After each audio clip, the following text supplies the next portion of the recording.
All right, so this month we're looking at the Great Housing Reset and how smart agents can leverage the 2026 market shift to become the go-to authority and win more clients, right? So win more listings, win more buyers, simply by following the data and adapting. So a little bit about the team and I. So that's actually what Jen looks like there. She's the wizard behind the curtain. But between Jen and I, we have over 35 years of mortgage experience, which we kind of don't really like saying that, but true. And, we help people create wealth through real estate. Our certified buyer process really serves to, equip, empower, and educate, our clients to make really good decisions. And, our goal is to help our realtor partners make more money, so that's why we do things like this. And Jamie is normally here with us. She got called into that some people that were sick, so she's not here. But she's our sponsor today. So Jamie and the team at Chicago Title, they're protecting people's purchases, and they have all sorts of ways to not only protect you at the purchase, but protect your interest in the property ongoing, through some land trusts and things that they're a part of. And so she works really closely with, with realtors, lenders, builders, anybody that's dealing with, land transfers. That's what they do. And so if you take just a quick minute and scan the code and check in for the class, it'll bring up that with your name and all of that. There is a drop down. So all the way on the bottom is the 2026 housing reset. So if you pick that one, then you'll be good.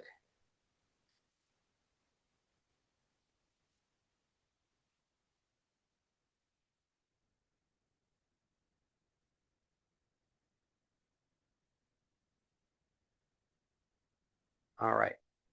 And while you're finishing that up, sometimes people wonder, hey, why it is that we're doing classes for agents. And the strategic shift is going from a vendor to a partner.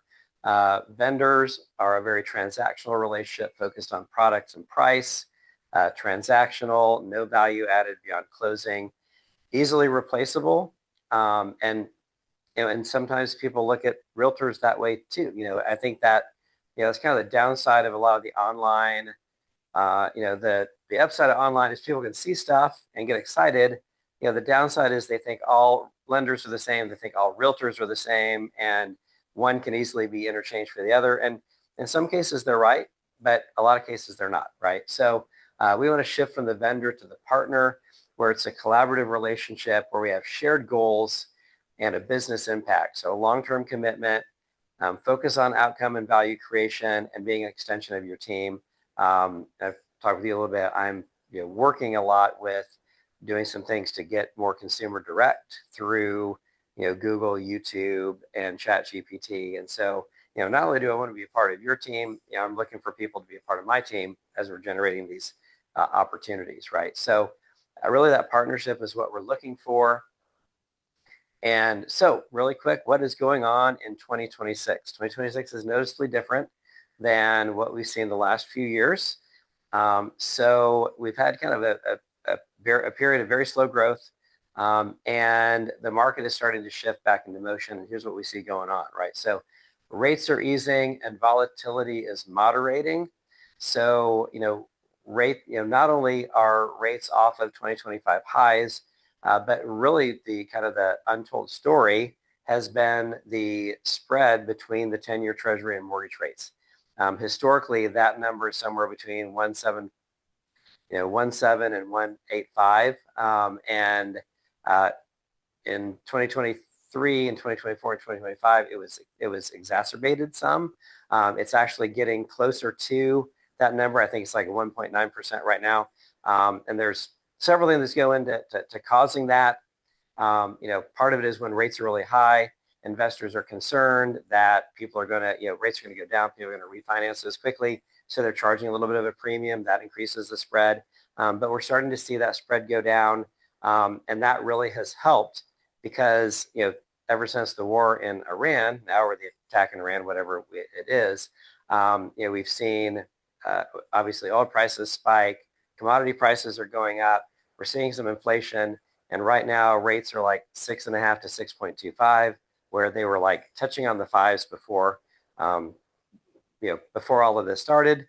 But if we had the spread we had a couple of years ago, it'd still be 7.5, almost 8%. So the spread is really making a big difference, and that does help with the volatility. Even though the big volatility now is the uncertainty over oil and all of that. Inventory is rebuilding. We're starting to see more houses come on the market. We're not seeing we're not seeing the 80 to 100,000 listings per week that we tend to see historically in the peaks. But for historical context, during the crash of 2008, 9, and 10, they were seeing 250,000 to 400,000 a week hitting the market. So we're not even at like historical normal levels. So when people are talking about, oh, the housing market's going to crash, the data is just not showing that. But inventory is rebuilding, and sales activity is rising. So as long as we can keep rates if we can keep rates in the low sixes with the good mortgage spreads that we have, with kind of a flat year over year price of houses, and people normally getting raises every year at their job, it does help with affordability. So we're going to start seeing that sales activity rising. And are you seeing anything like that in your market? That's kind of what the feeling, especially around the office. Things are picking up. This prices are a little more desirable for the sellers, buyers. The sellers are way out left field. Yeah. Yeah. So probably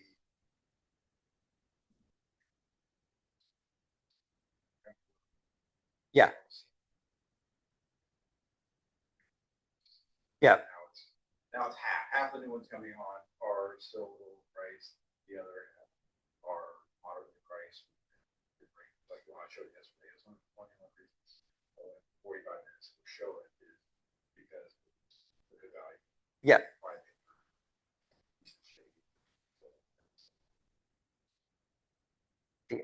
Yeah, exactly. And I think you're starting to see too where, you know, my theory was going into 2026, this is the year that sellers kind of get faced reality.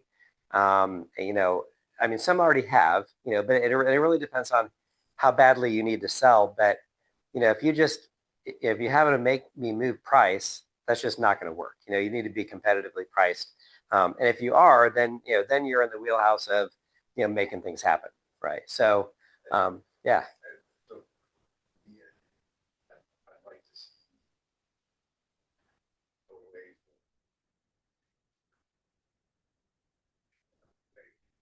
Mm-hmm.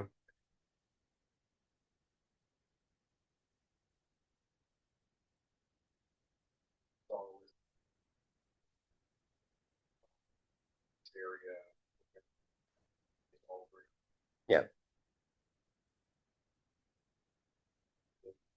So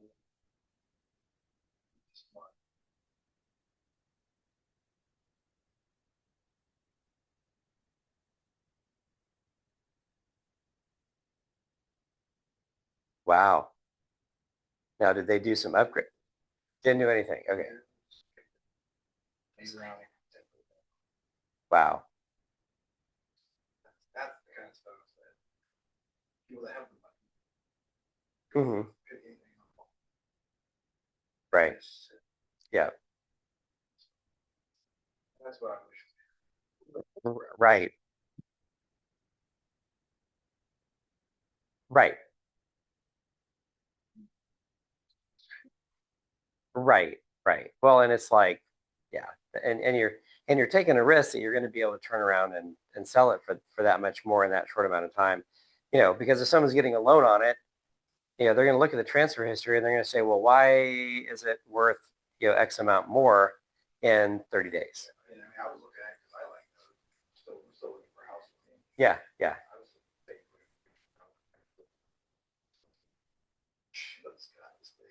For 330, I paid 330 for it, right?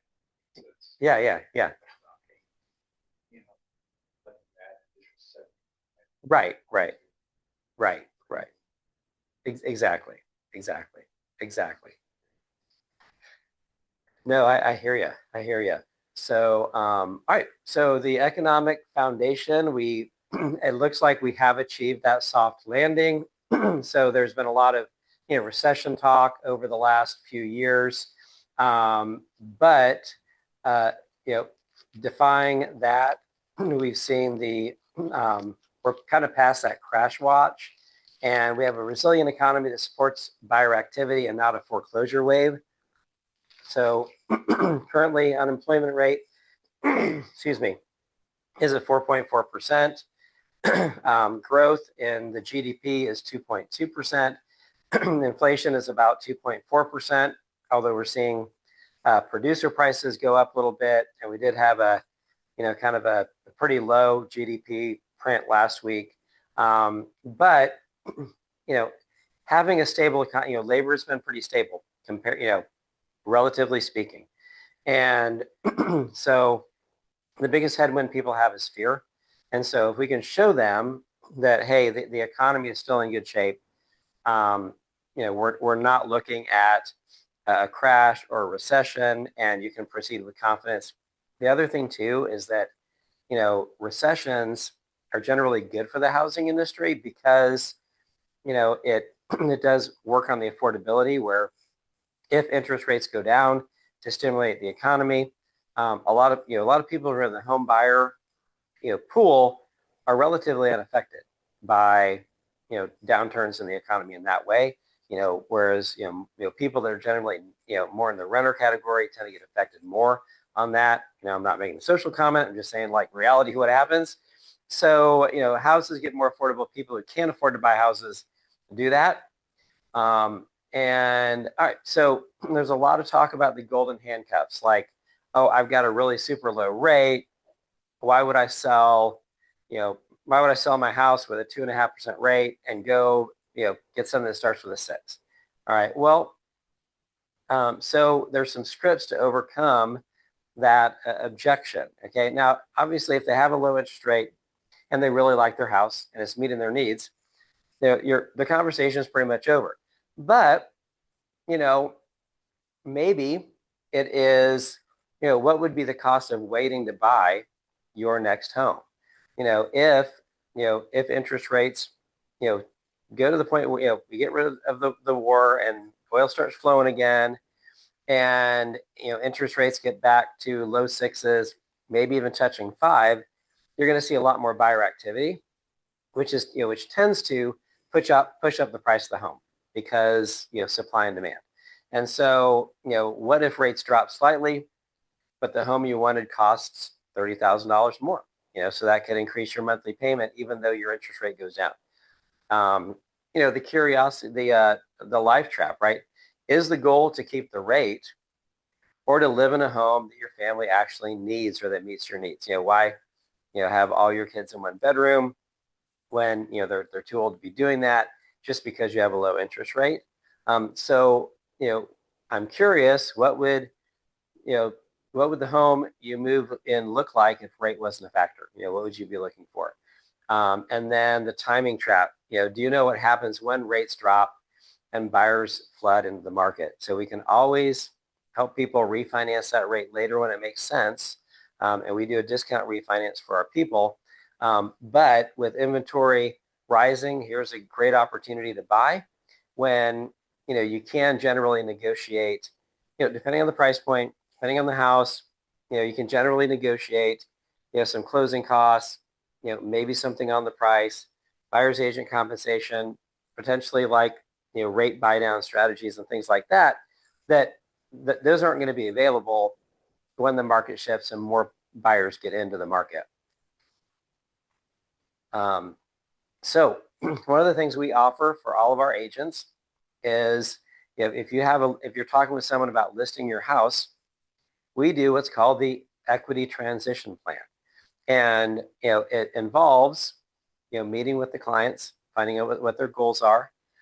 We take a deep dive into their financial situation. How much equity do you have in the house? How much do obviously how much do you owe in your mortgage, but do you have a second mortgage? Do you have, non-mortgage debt that is, at a 25, 30% interest rate? That's the other thing. A lot of people think, well, I've got a 2.5% mortgage. Yeah, you've got a big chunk of your debt at 2.5%, but how much debt is at, 6% for a car loan, 28% for a credit card? What if, and a lot of people don't realize that, if you've lived in the house for 2 of the last 5 years, the gains that you make on the sale of your house are exempt from capital gains tax, 250,000 for an individual, 500,000 for married filing jointly. What if you take that tax-free money, pay off debt that you don't get any benefit for, put less down on your new house, but all of that interest is tax deductible because it's acquisition money, and maybe your house payment goes up, but your total expenditures go down. So we talk with people a lot about that. And then, once we get that squared away, give them a strategy, we have buy before you sell strategies to help people be able to, transition from where they are to where they want to be, and, give them legitimately extra time to do it because, we don't have to count the departing residents many times in their debt to income ratio. And they can close on the departing residents after they buy the new. So they're not having to put everything in a moving van and wait for closing. We have some listing strategies, that we offer, whether it's the rate buy down, open house materials. We actually do some advanced marketing with, Facebook and Instagram. And this is actually from a report from a listing that I did, 15,000 views.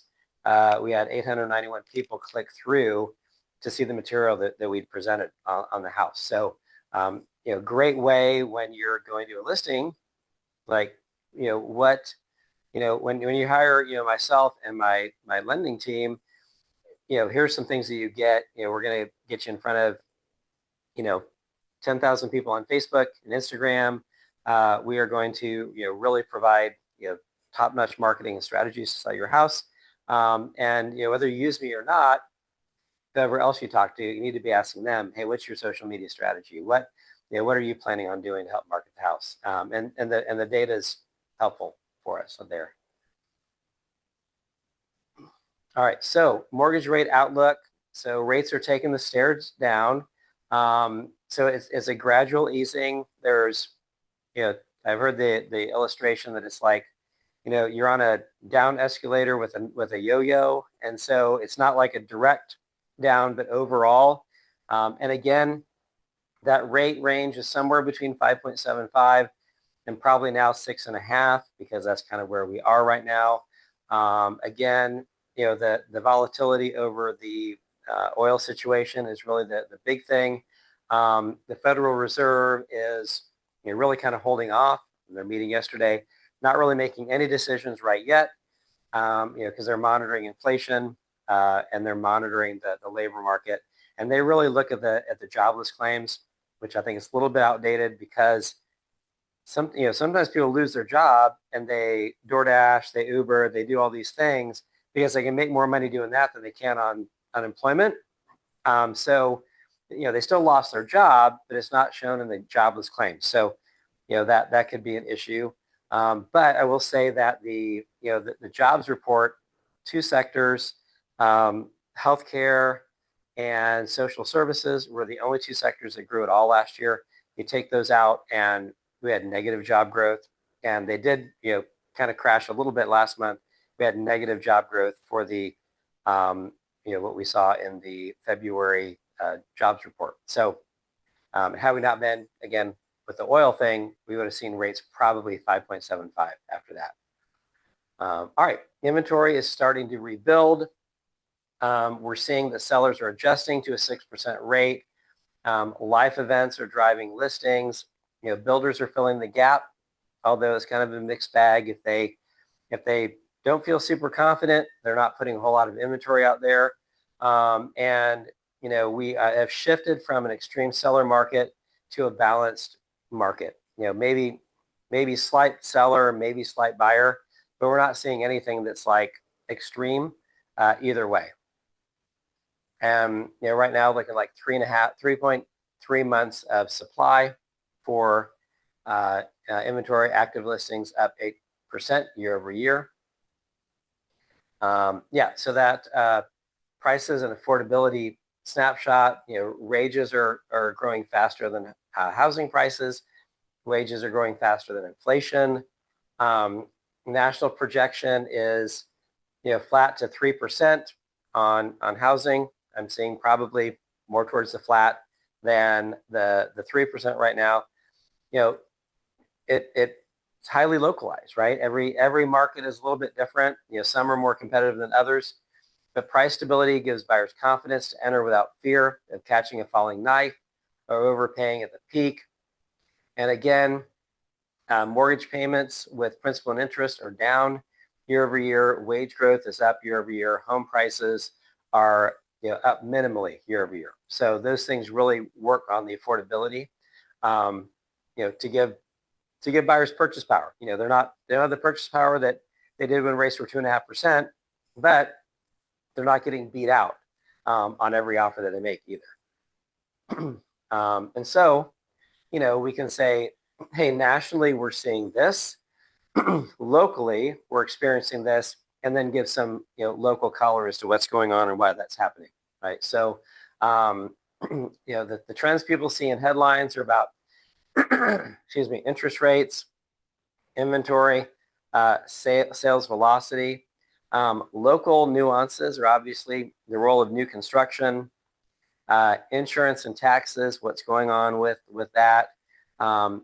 We've actually seen in places like Florida and Louisiana, insurance prices starting to come down because they had a whole year without a hurricane. So that's been helpful. Migration and jobs. So, depending on what we have going on in the area with that, but one thing in Northwest Indiana is we're a very diversified economy. So, it's not like, we're doing oil in Oklahoma. We have a lot of different people doing a lot of different things. So that helps. So real estate is always hyper local, and you bridge the gap that way.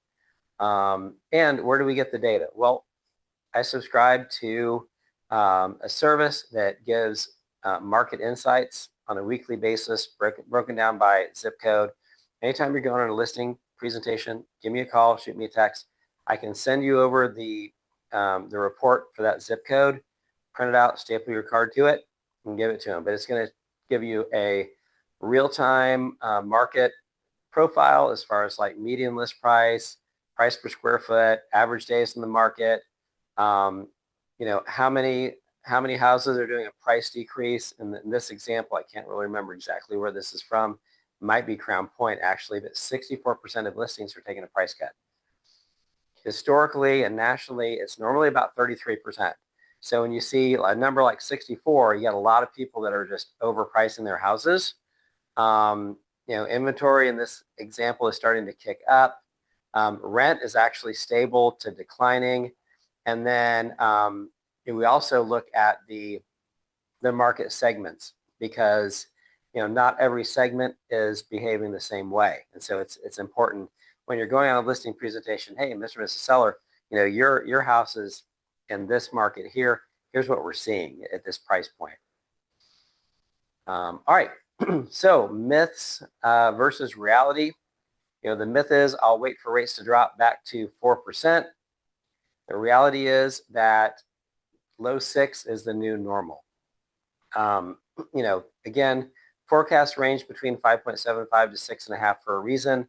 To get below 5.75, we would really have to see labor fall off the cliff, which I just don't know they're going to see that. And some people may be waiting for a bottom that's never going to come. And, we can, you get the house. And if you have an opportunity to refinance, we can do that. But if it doesn't happen, you're still, now you're in a position where you are creating net worth through appreciation gain and paying off that mortgage. So, as an agent, hey, if you're comfortable with the payment, let's find a new house. Let's find you the house, right? Another myth is the market is going to crash. I'm waiting for 2008 all over again. Prices are way too high and they have to plunge eventually, right? Because everything that goes up is going to come down. The truth of the matter is that we're in a totally different market. We had way oversupply in 2008, and that those listings, right? We were seeing 250,000 to 400,000 new listings every week in the crash. We are not even at the 80 to 100,000 per week listing right now, and we have solid credit quality, right? So they are seeing a little bit of uptick in seriously delinquent loans, but a lot of that is because lenders are transitioning away from the forbearances and those kinds of things. And so things that were there already are starting to get reported, but it's still not, it's still not at a 2019 level, right? So we're still very historically low. Mm-hmm.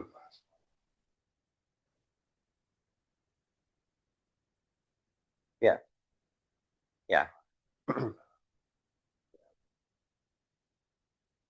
Mm-hmm.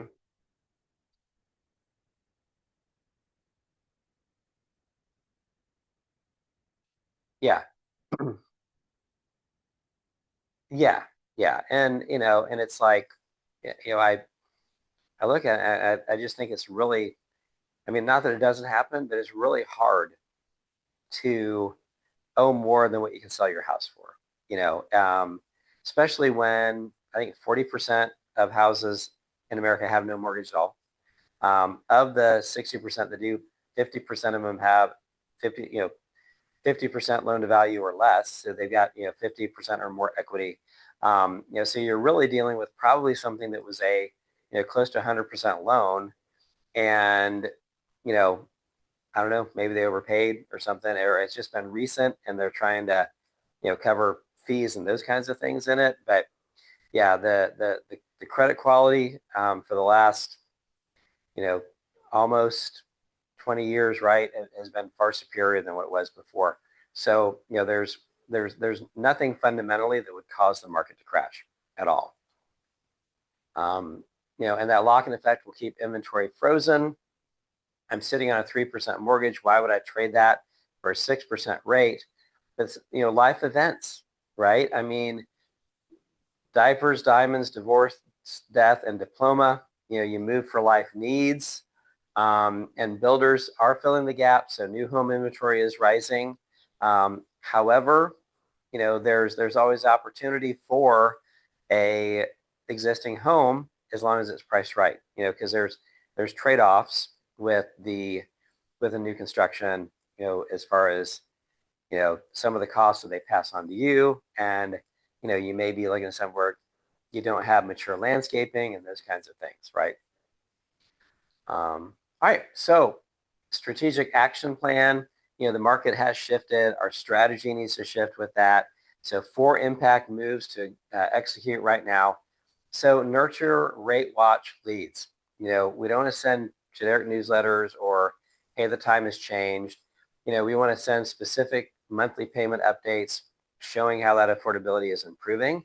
We want to target move up and downside segments. So, look at where people are, and you know transitioning from where they are to where they want to be. Prepping the listings to stand out, helping people understand that if you want top dollar, the house has to look really nice. And then let's also employ some of these modern marketing segments, marketing a luxury house through Meta and targeting. It's in Chesterton. I'm targeting Oak Brook, Hinsdale, Barrington Hills, places where people have money and might be interested in country living with 15 acres that's not much farther from the city than they are right now, right? And then expireds, right? So 35 to 40% of expireds relist within 30 days. And then another 35% stay off for 30 days before they relist. So anywhere from 70 to 75% of those houses are going to go back again. And so, just providing, new insight for people. All right. So exactly what to say by Phil Jones. I'll actually give you a copy of that book before you leave. So just different ways to frame conversations to get people going, right? So, um, most people in your situation assume they need to wait for a perfect market. Okay, and so when you start something with most people, everybody thinks, well, I'm kind of like most people, So yeah, but the buyers that get the best deal get active and get the best deals while other people wait, right? So it validates their concern while pivoting to a solution that you provide. Is the goal to keep the rate or live in the home that fits your family's needs? I'm curious, if rate wasn't a factor, what would the home you move to be like?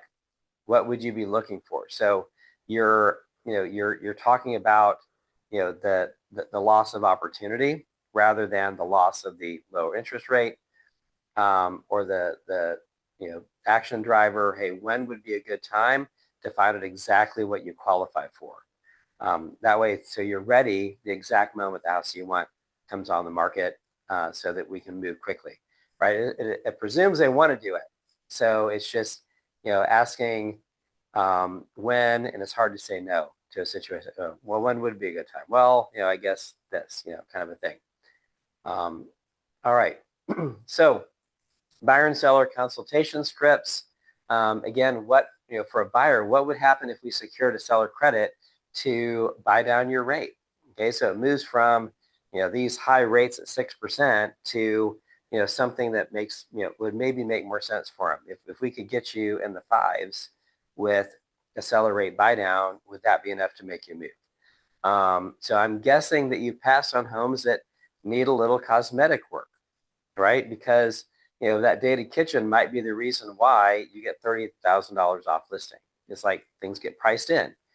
So I'm guessing opener kind of softens it a little bit, gives them opportunity to be like, well, I hadn't really thought about that, and instead of being like I'm wrong, it's like, well, I hadn't really thought about it that way. So seller consultations, right? So most people in your situation win with staging the home plus pricing incentives, not just price cuts.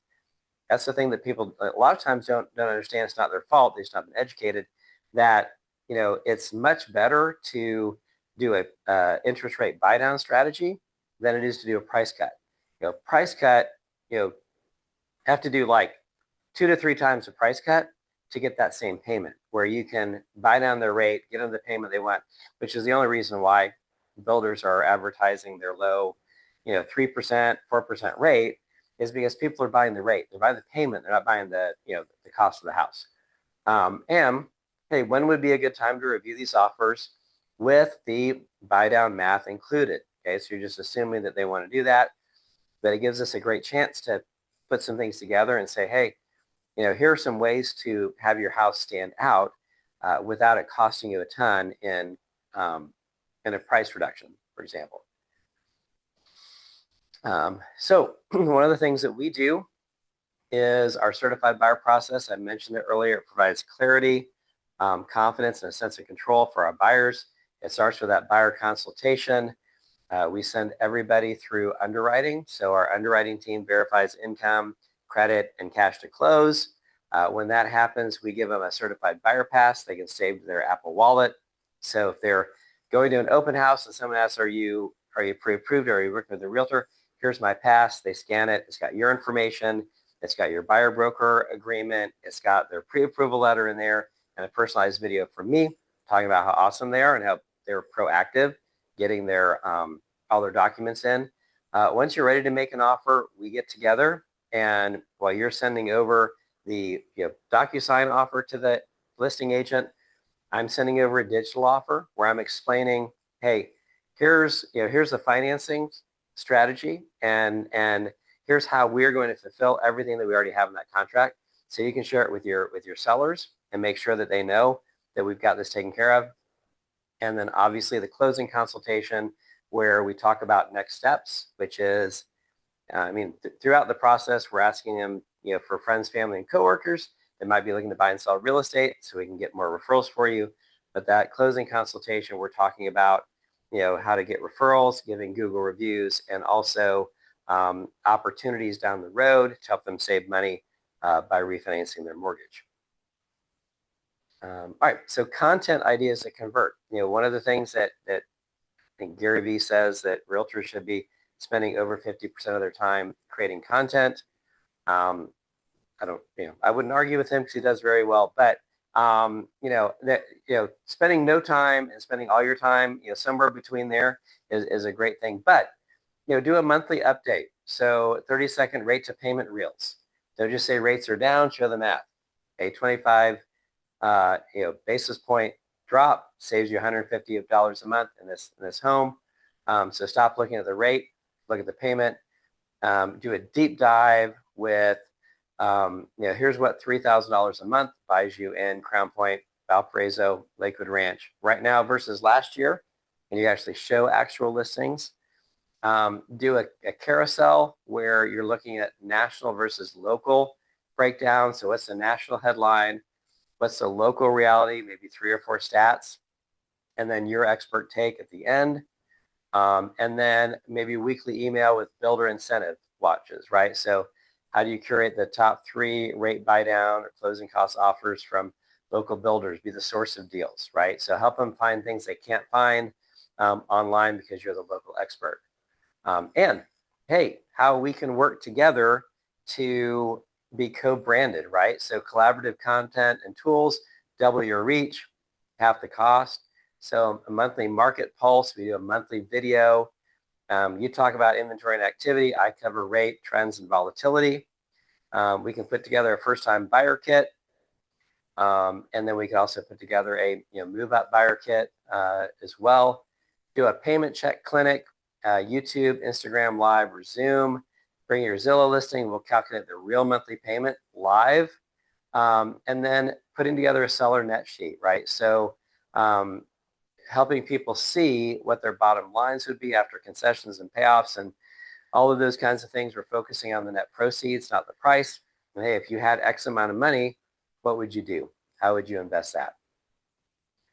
And then again, things that we can do to elevate our client experience and conversion rates by integrating lender expertise directly into your process, right? We don't want to be just a vendor at the end of the transaction.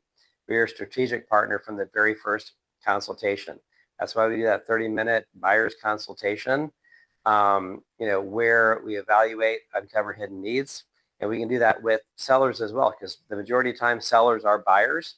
So they need to understand what they're doing. Do seller finance first consultation. So, let's talk with those sellers about ways that they can make their house more appealing to those buyers.